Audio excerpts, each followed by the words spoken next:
Welcome back to another video today with PB Fitness Academy. We are going to be talking to you about macros. So we've already shown you and we've given you the plan of what you need to follow. We've sent you meal plans as well as the outline of the macros that you need to hit each day. Whether you're doing it on non-training day, training day, whether you've got a weekday and weekend set up, whatever it is we've sent you and your coach has sent you, you've now got these macros and you may not know what to do with them. So luckily we've got a video already showing you exactly how to use our apps to track your daily intake and the foods that you have. Literally any food in the world you can eat, and I promise you that. We don't just say it, we genuinely mean it.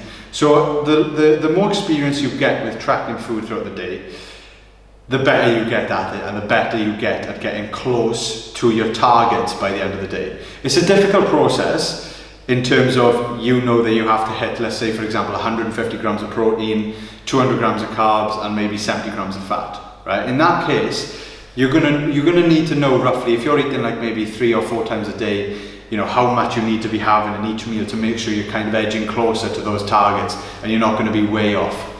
However, firstly, I wanna say, ultimately, depending on your goal, it doesn't really matter about the carbs and fats. They all contain calories, as I've already discussed, but the protein is one of the main things that you need to hit, okay? So as long as you're getting closer to that goal and that target, and you're fueling every meal with a little bit of protein so you're getting closer, that's the main one you need to worry about. The actual most important overall is, obviously, you know what I'm gonna say, it's gonna be calorie intake, okay? So you need to be aware of, as these macros are adding up and they're going up throughout, you've got the protein target, the calorie target as well, which is edging closer to the overall calorie target. Once you hit that calorie target, right, and I don't care if all of these are way off, I want you to stop at that point, because that is the main thing that's going to control energy balance and where you're heading in what direction. Now, like I said, the second one you need to worry about is protein target. So if you can get those two on point, calories, protein, that's the main thing that matters when it comes to flexible dieting, because realistically carbs and fats are going to be a little bit off when it comes to this. As long as we're aware of, like I said, protein calories, can't say that enough because that's what matters.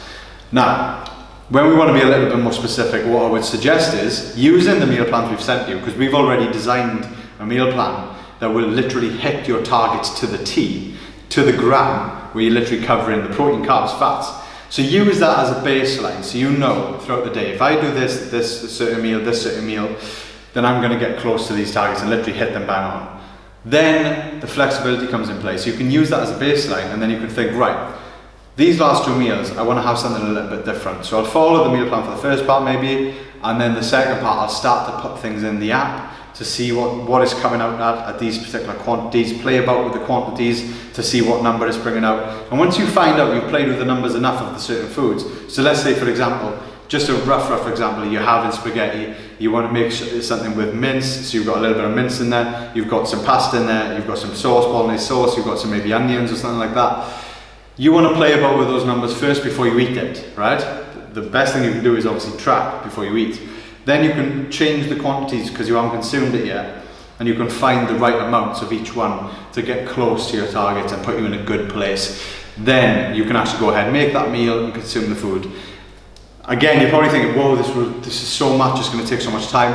When you get good at it, it literally takes a couple of minutes before each meal, and then all you have to do, you know what you need to eat, you just weigh it out quickly as you're cooking the food, and then it's done for you. So macro tracking, flexible dieting, one of the keys and secrets to success in life. Not just following a plan, as in literally nutritional intake for the rest of your life to stay in good shape and enjoy and feel great. So yeah, that's one of the biggest tips I can give you, is actually using macros, tracking on an app, gives you the freedom to do whatever you want, and as you go on, your understanding of nutrition and your knowledge will grow and grow and grow and grow. And at the end of the day, what I say to people is, foods will never change. Their nutritional values will never change. So the more you know, the more you learn, the better off you're going to be long term. Thank you, and I'll see you soon.